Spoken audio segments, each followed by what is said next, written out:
Okay, creative process. Us living creatively, writing books, creating potpourris, sachets. Tansy, what's that got to do with anything? Tansy, right? Is associated for me with my teacher who lived creatively.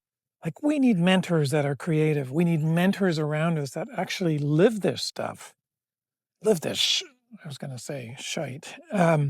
So can you put people around you, please, that are very creative, like not just when it comes to making leather moccasins, like my first wife, and she used to be very good at that, or by creating with Kaylee, what she does is now she used to make fleece blankets and put applique on it. Gorgeous things. You both created little businesses and whatnot.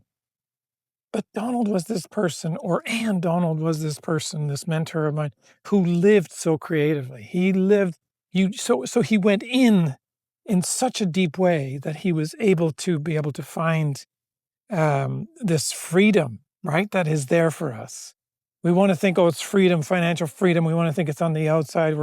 It'll be free when I'm finished my, creating my website, or when I'm finished that painting, or I've finished that that beautiful collaboration with all these musicians, and we've got a great song and an album. No, it's in the end, it's about how do we live creative? How do we work with everything? How do we course correct when shenanigans comes to us, right? All the shenanigans. Look at these old.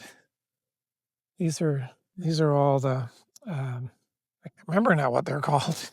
But they're all seating, and I'll think of it in a second and come back to it. But anyway, the creative living and having the mentors around you so that you're inspired all the time. It's aspirational. We need to have an aspiration. We need to aspire to a way of living in the end. It's not just about, oh, I go to the studio, do creativity, and I go back and to be Mr. and Mrs. Rigid in my life and start to bolt everything down so it's so orderly. No, between the banks of rigidity and chaos, the two extremes, between the yang and the yin, between uber, organization and uber relaxedness, there is the river of creativity. It just so happens to be that same river of integration. What is integration? Integration is healing between the left brain and the right brain. So between the two hemispheres of our brain, between the left side of our body and the right side of our body, whether you divvy that up as masculine and feminine parts of ourselves, or you call that the yang or the yin, or you call that black or white, or you call that your strong side or your not so strong side, or the mother-child side, and then there's the father, the partner side. However you divvy it up, we need to integrate these sides of us, the top, the bottom, the left, the right, the in, the out. We need to be linked in, right? We need to be linked in, and then we need to be, when we're linked in, we also need to be our individual self. We need to have a lot of our own uniqueness, our own genius running through the system.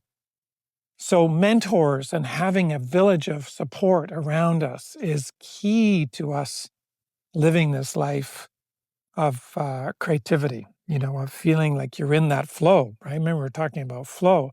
Flow is like you're absolutely committed to doing something, and then it really needs to stretch you, right? The second thing, it really needs to stretch you. And then the third thing is that you need to get at it. You need to really dig in and follow it all the way through.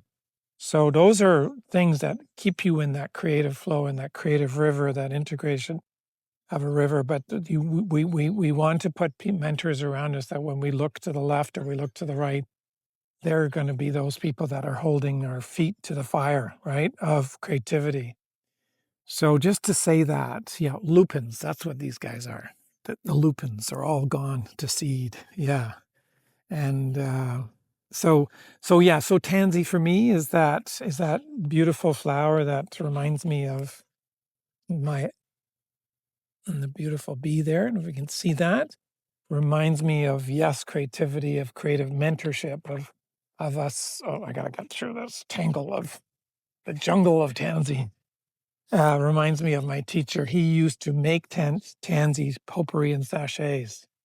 And he had a partnership, and he was the one that would mix up and go get the yarrow, the tansy, the beautiful rose hips and whatnot, and mix them all together with oils, and then put them into a beautiful little sachet of some kind, and bring them out. And anyway, so that's how that works for me. So the idea of having a village of support, having mentorship, having teachers, having people that inspire you, that so that you can live an aspirational life, like you can live the life that you want to be living, and to be in that creative zone, as much as possible. Why? Because that's the beauty you have to deliver to the world. Why is that important? Because beauty will save the world, right? We know that. You know this. It wasn't just Solzhenitsyn and you know Yeats and Keats and all these Marcus Aurelius. They all, on some level, they understood that beauty was the way to travel, right?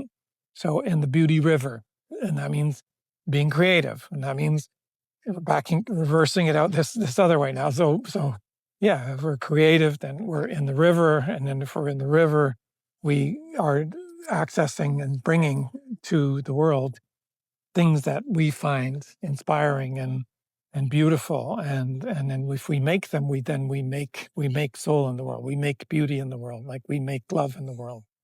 So that's how all that works. I'm circling around from different angles, and but back always to that beautiful idea of beauty. So if you want to bring a whole lot of beauty to the world, put the right people around you, put good people around you, put creative people around you, put people that are dedicated to just living that life. My friend Donald was so much, he didn't leave his apartment until he had his cup full of beauty and energy and love, because he knew that there was a lot of, I mean, that's the rub, I guess, is that when you start to do this work, you start to realize you need to bring more energy. People get tapped into it and they love being around you because you're free.